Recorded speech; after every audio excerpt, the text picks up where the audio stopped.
karena mereka menginginkan sesuatu yang satu sama lain tidak bisa memberikan. Nah, istri meminta kepada suaminya sesuatu yang suaminya nggak bisa memberikan. Nah, sebaliknya, suami meminta kepada istri sesuatu yang nggak bisa diberikan istri. Akhirnya terjadilah keributan. Dan itu kesalahan dari keduanya. Kenapa? Membebankan sesuatu yang tidak mampu. Ya. Padahal Allah sendiri tidak pernah membebankan sesuatu yang kita tidak mampu. Yang menciptakan.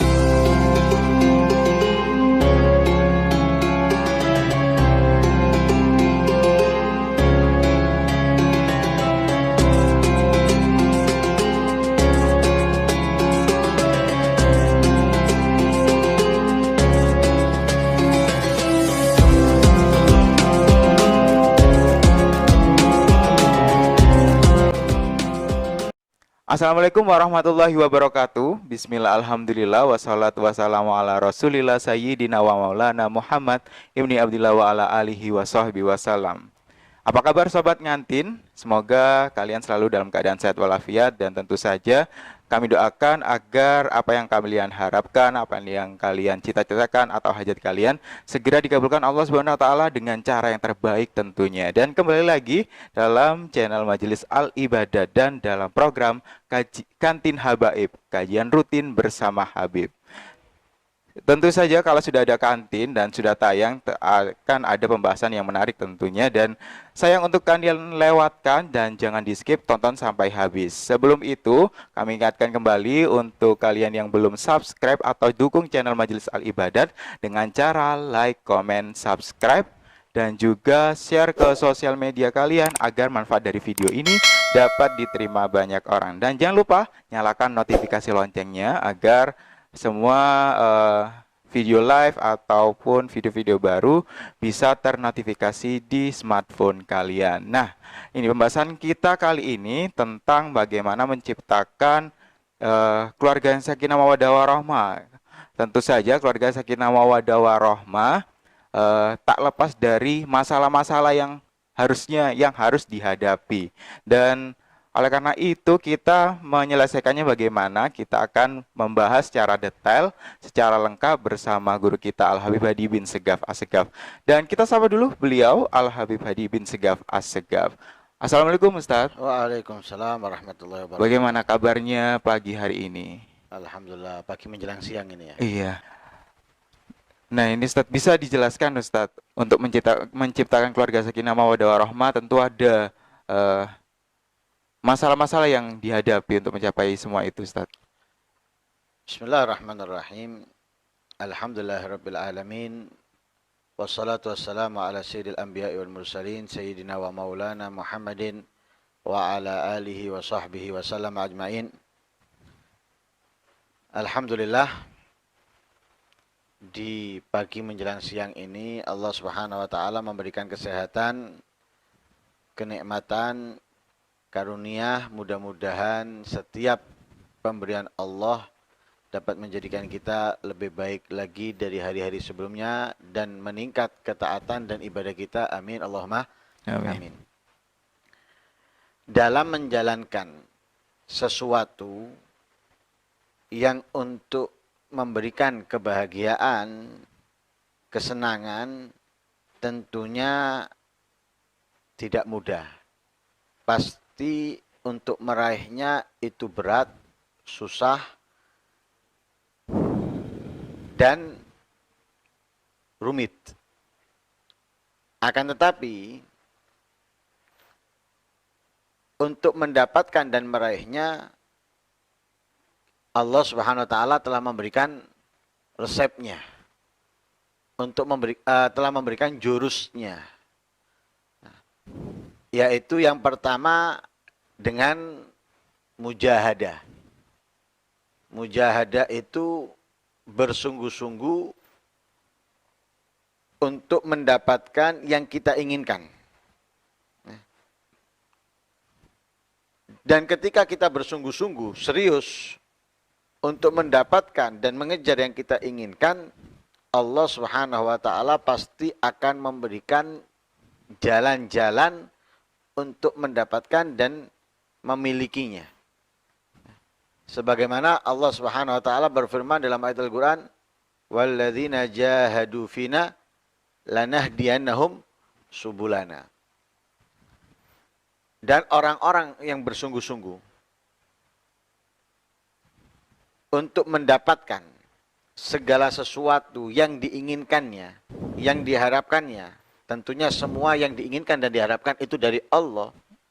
Nah, di dalam kehidupan dunianya, baik itu dalam pekerjaan, baik itu dalam meniti karir, baik itu dalam membina ya, pondok, madrasah, dan semisalnya, terlebih khusus yang menjadi pembahasan kita, yaitu membina rumah tangga.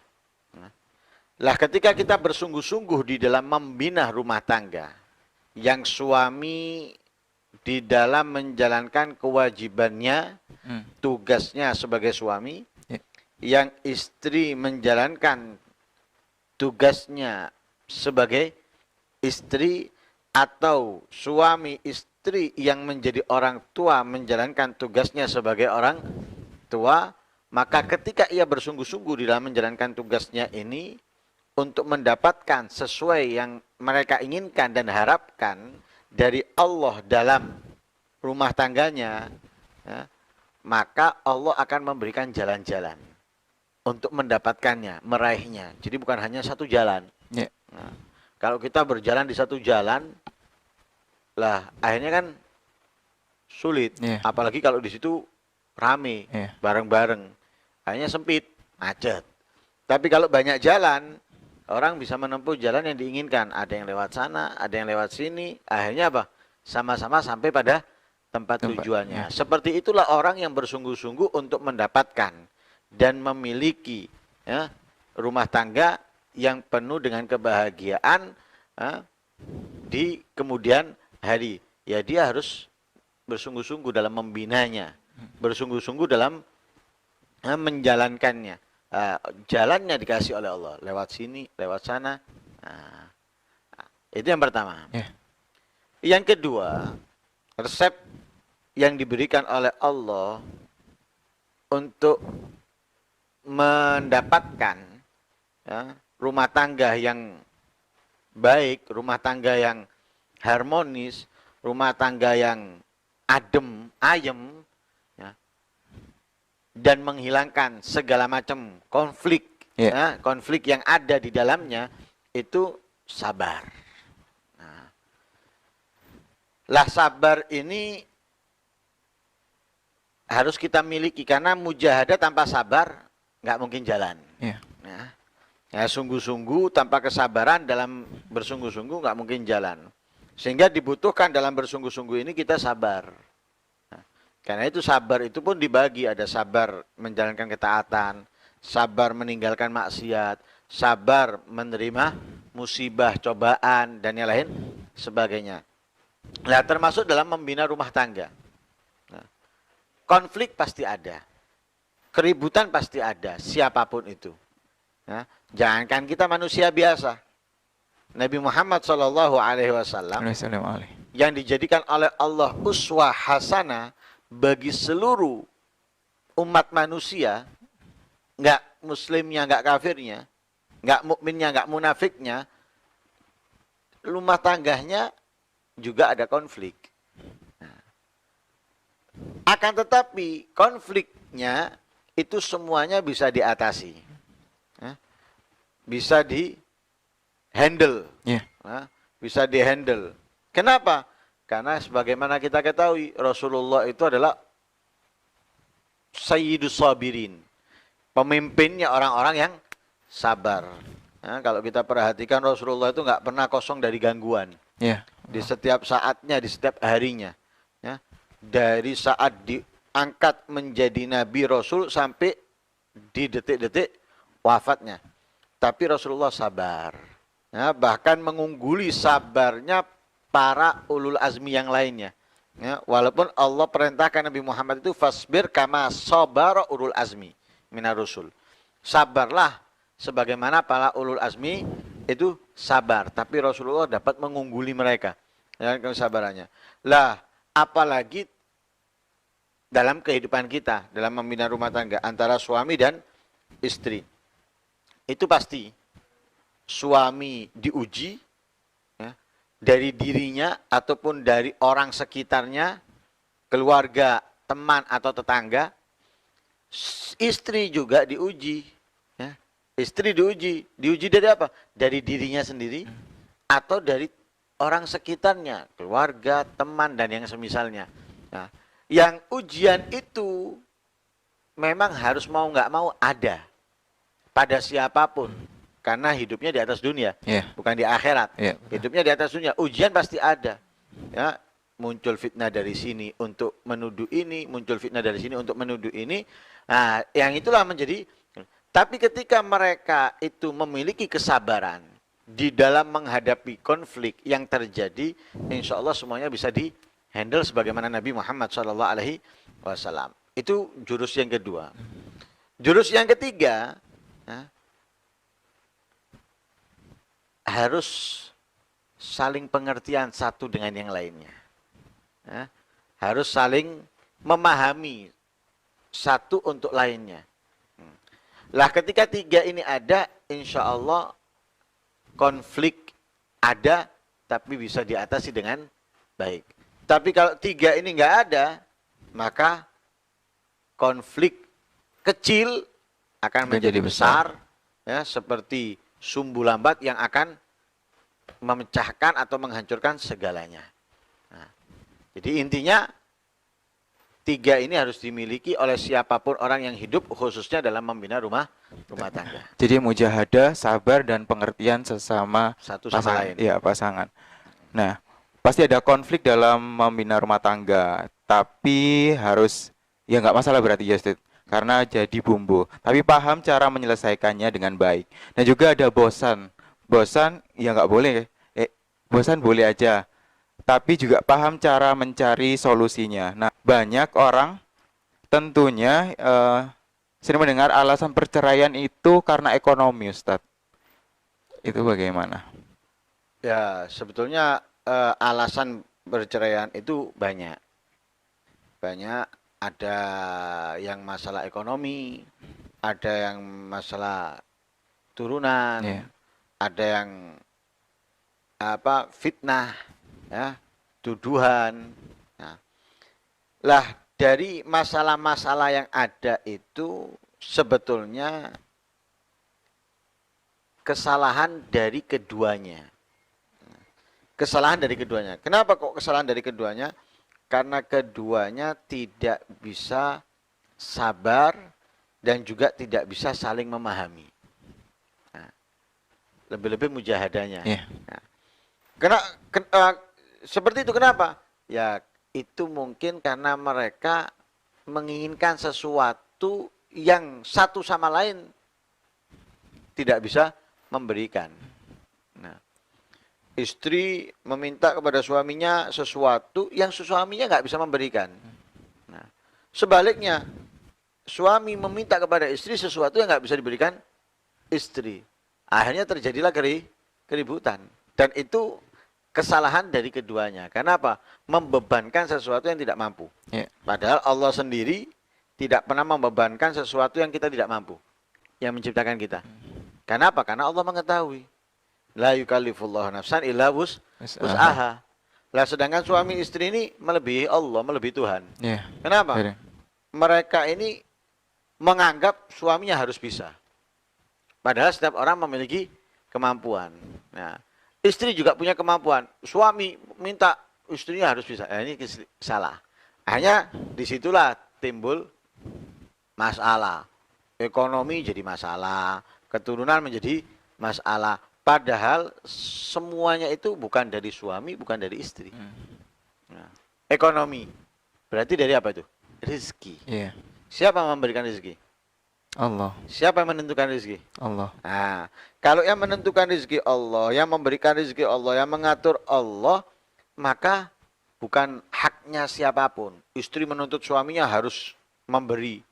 Ya. Sedangkan suaminya tidak ditentukan oleh Allah mendapatkan. dipaksa kemudian suaminya untuk mendapatkan. Gimana bisa? Nah, Ya. seperti orang lumpuh dipaksa untuk naik ke genteng. Gimana? Nggak mungkin. Nah, sama halnya istri. Suaminya minta, nggak usah aku rabi meneng. Kalau nggak bisa aku kawin lagi. Loh, sesuatu itu bukan dari dia. Dari Allah. Allah yang menentukan. Iya. Nah, lah kenapa kok dipaksa oleh suaminya dan menjadikan alasan untuk ini dan itu kesalahan. Kenapa sesuatu itu nggak bisa diberikan oleh masing-masing. Yang memberikan adalah Allah. Lah makanya di situ ada saling memahami, saling pengertian satu dengan yang lain. Dan ini seperti Sayyidatuna Fatimah, putrinya Rasulullah. Seorang nabi, seorang rasul, putrinya ini. Ya. Yang dikatakan oleh Rasulullah, Fatimah itu bagian dariku. Yang menyenangkan dia, menyenangkanku. Yang menyusahkan dia, menyusahkanku. Tapi ketika Sayyidatuna Fatimah menjadi istrinya Sayyidina Ali, bikin roti sendiri, ya, nyuci pakaian, kemudian masak, dan lain sebagainya. Nah, Sayyidina Ali terkadang nggak memiliki apapun untuk diberikan kepada Sayyidatuna Fatimah. Bahkan pernah sampai nggak makan beberapa hari. Ketika dikasih oleh Rasulullah, Sayyidatuna Fatimah mau ngomong, ini pertama makanan yang masuk ke perut putrimu sejak 3 hari. Jadi 3 hari belum makan. Sampai ini baru makanan pertama. Konflik? Tidak Tidak. ada. Ribut? Tidak. Ya. Berantem? Tidak. Kenapa? Karena tahu, karena ngerti, memahami bahwa itu bukan hal yang mampu dilakukan oleh suaminya kecuali dari ketentuan Allah. Lah, itu yang perlu. Nah, lah gimana? Sebelum menikah itu harus memahami. Karena pernikahan itu bukan hanya memberi dan memberi. Ya. Tapi dalam pernikahan itu ada sesuatu yang tidak bisa diberi dan nggak bisa dipaksakan untuk harus memberinya. Jadi sudah ada contoh besar yaitu Sayyidina Fatimah yang sangat sabar bukan itu sudah tadi. hanya Sayyidatuna Fatimah, Rasulullah sendiri. Ya. Ya, dengan istrinya Sayyidatuna Khadijah dan istri-istri yang lain. Dari itu semua itu berarti ada komunikasi yang baik tentunya ya Ustaz ya. Pasti. Ya. Jadi komunikasi yang baik itu seperti apa contohnya? Jadi untuk tidak menimbulkan konflik yang besar di rumah Untuk tangga. memiliki komunikasi yang baik satu sama lain itu harus mengetahui tugasnya masing-masing dari pasangan. Nah, jadi harus tahu. Ya, gampangannya harus mengerti. Lah mengerti itu harus apa? Mencari ilmunya. Ya. Ya, harus mencari ilmunya tugasnya masing-masing. Ya. Kita sebagai manusia, hambanya Allah memiliki tugas kepada Allah. Kita harus tahu tugas kita kepada Allah. Kemudian ketika kita menjadi seorang istri, ya, berarti dia harus belajar untuk mengetahui apa tugasnya istri. Ya. Menjadi seorang suami, dia harus tahu bagaimana tugasnya seorang suami.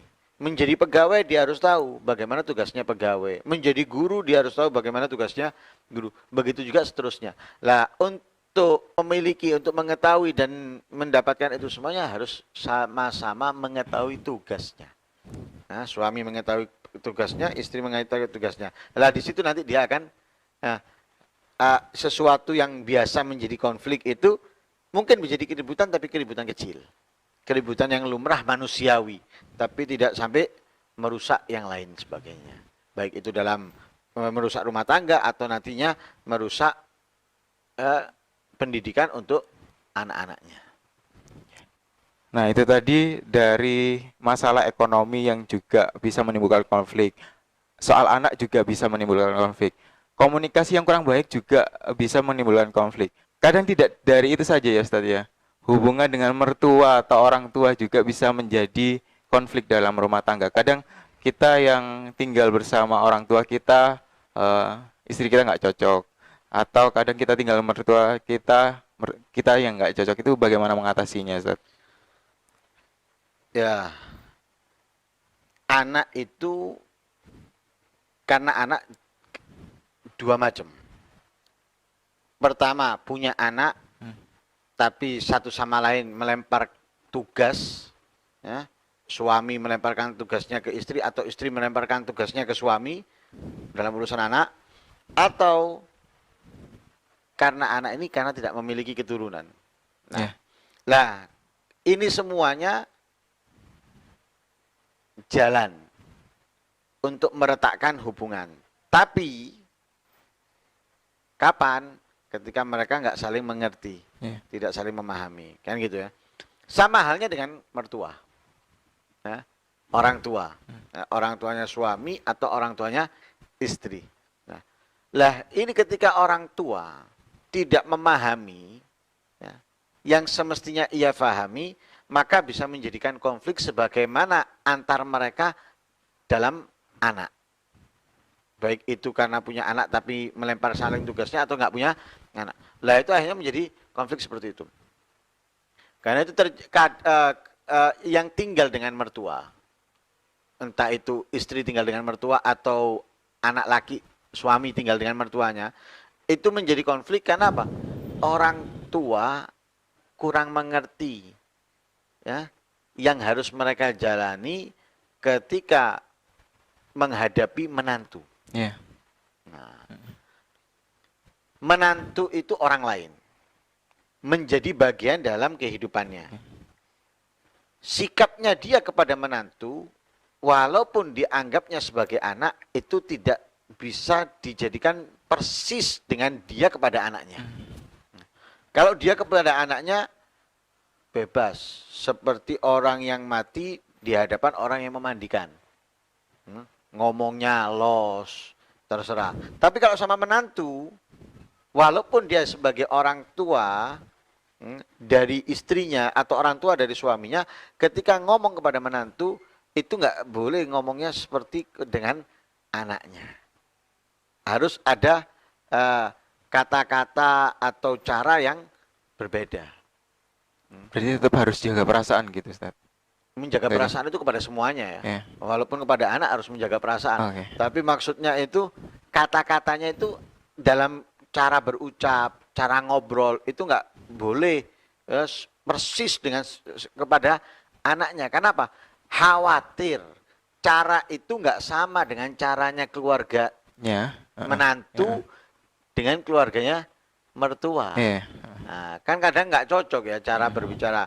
Kalau di keluarganya biasa, tapi di keluarga mertuanya itu nggak biasa. Tapi kalau itu dilakukan kepada menantunya, akhirnya jadi masalah. Nah, lah ini kan harus mengerti. Nah, lah kemudian mertua ini selain hal seperti itu dalam berbicara dan sebagainya, ya yang kedua mertua ini harus pandai. Kalau anaknya dia perempuan, itu nggak boleh serta merta kemudian ngajak anaknya kemanapun, kemudian dia yang mengajak putrinya walaupun tanpa izin suaminya dengan alasan aku wong tua nih. Ya, Ya, ini biasanya itu jadi alasan memang. nggak boleh. Nah, itu orang tua nggak kurang mengerti. Mestinya orang tua itu ketika mau ngajak putrinya yang menjadi istrinya orang itu izin kepada suaminya. Kenapa? Mereka harus tahu ketika anak perempuan itu sudah menikah, sepenuhnya haknya suami. Maka nggak bisa orang tua itu melakukan kepada putrinya sebagaimana putrinya belum menikah. Nggak boleh. Harus izin suaminya. Bukan izin ke istrinya supaya ngomong ke suaminya. Itu salah. Jadi langsung ke suami, bukan ke anaknya. Ke putrinya suruh ngomong ke suaminya. Enggak. Tapi langsung mertua ngomong ke suaminya. Boleh enggak? Saya mau ngajak istri kamu. Nah. Dan mertua dalam hal ini harus legowo. Kalau menantunya tadi mengizini, ya sudah. Menantunya nggak mengizini, ya sudah. Nah, kebanyakan mereka nggak legowo. Ya, memang. Akhirnya menjadikan omongan kepada putrinya. Bojomu iki opo, aku ibumu. Akhirnya terjadilah masalah antara istri dan suami. Dan sebetulnya masalah orang tua ini banyak. Nah, kalau kita bahas secara perinci banyak. Nah, itu karena apa? Karena orang tua itu tidak kurang mengerti, ya, kurang mengerti apa yang harus dia lakukan, apa yang tidak boleh dia lakukan ketika anaknya sudah menikah, baik itu anak laki ataupun anak perempuan. Walaupun untuk anak laki itu kewajiban baktinya kepada orang tua harus mendahulukan orang tua terus sampai akhir hayatnya walaupun sudah punya istri, dan juga istri harus lebih mendahulukan suaminya sampai kapanpun walaupun orang tuanya tidak mengizinkan. Nah, tapi tetap orang tua nggak boleh kemudian serta-merta dalam hal ini.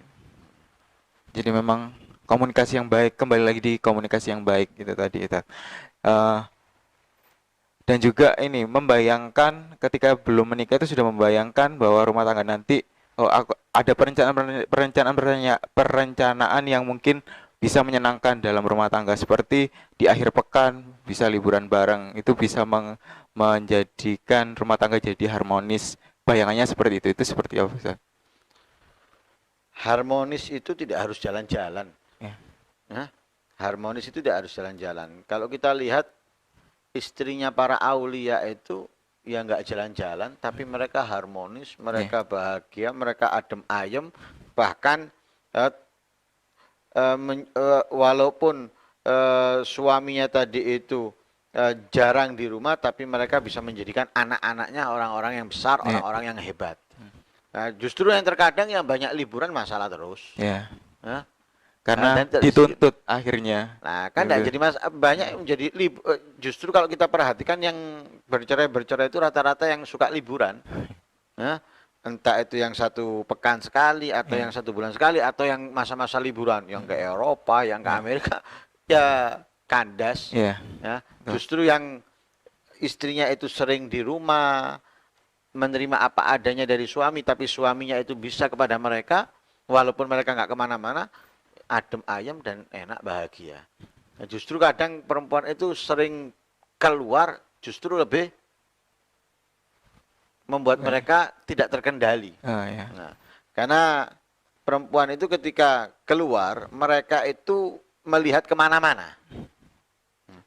Nah, belanja. Hasratnya jadi belanja. Sudah ada yang diinginkan, beli ini, beli itu. Tapi ketika sampai tempat, bercabang akhirnya. Noleh sana, noleh sini, nyari ini, nyari itu. Akhirnya tujuannya terkadang nggak kebeli yang lain. Nah, itu perempuan. Lah sama dengan ketika kita ajak liburan, akhirnya noleh sana, noleh sini, keinginannya banyak. Akhirnya dari situ justru memberikan beban kepada suaminya yang tidak mampu diberikan suaminya, ada setan dari lain datang yang akhirnya merusak. Nah, lah kesalahannya ya seperti itu. Nah, jadi lebih baik mereka justru lebih banyak tinggal di rumah, itu lebih baik daripada sering banyak keluar. Makanya Allah sudah memperingatkan, waqarna fi buyutikunna. Neteplah kalian ini di rumah kalian untuk lebih menjaga. Tapi sesekali boleh kan Ustaz? Tidak dilarang, keluar tidak dilarang, yang penting didampingi dengan mahram dan lain sebagainya. Apalagi kalau keluarnya itu untuk beribadah, untuk kebaikan ketaatan seperti silaturahmi ya, kepada saudaranya atau kepada orang tua, dan nggak ada masalah. Tapi kalau keluarnya ke tempat rekreasi dan sebagainya itu ya setahun sekali atau 2 tahun sekali tidak masalah lah. Nah, daripada selalu sepekan sekali atau 1 bulan sekali ke tempat hal-hal seperti itu, akhirnya membuat mereka tambah kacau. Ya, baik, Ustaz. Terakhir ini Ustaz, arti dari pernikahan itu sendiri dan kesimpulan dari pembahasan kita pada kali ini Ustaz. Pernikahan itu menyatukan 2 jenis, 2 sifat, 2 prinsip, 2 kebiasaan yang berbeda. Itu pernikahan. Makanya pernikahan itu tidak ringan, tidak mudah. Tapi ketika ditanamkan di dalam membangun 2 prinsip, 2 sifat, 2 pribadi, 2 kebiasaan yang berbeda, dengan niat-niat yang tulus, dengan niat-niat karena Allah, Allah akan membantu mereka untuk mendapatkan hasil yang terbaik. Nah, ringkasannya dari pembahasan kita ini, seseorang itu tidak akan mungkin mendapatkan apa yang dia inginkan kecuali mereka harus mujahadah, sabar, dan mengerti apa yang harus yang ingin ia dapatkan, sehingga dia bisa mengambil sikap yang bagus, yang baik untuk meraihnya. Nah, mudah-mudahan apa yang kita sampaikan ini manfaat buat kita Amin, semuanya. amin ya rabbal alamin. Terima kasih atas waktunya pada hari ini Ustadz di program kali ini di Kantin Habaib. Dan terima kasih untuk kalian yang menyimak video ini sampai habis. Dan jangan lupa tetap dukung channel Majelis Al-Ibadah dengan cara like, comment, dan subscribe. Dan juga share ke sosial media kalian agar manfaat dari video ini dapat diterima banyak orang. Dan jangan lupa nyalakan notifikasi loncengnya agar notifikasi dari video baru atau video live dapat ternotifikasi di smartphone kalian. Dan Kantin Habaib akan kembali lagi dengan pembahasan-pembahasan yang menarik lainnya. Dan saya Ahmad Syauqi dan Habib Hadi pamit undur diri. Assalamualaikum warahmatullahi wabarakatuh.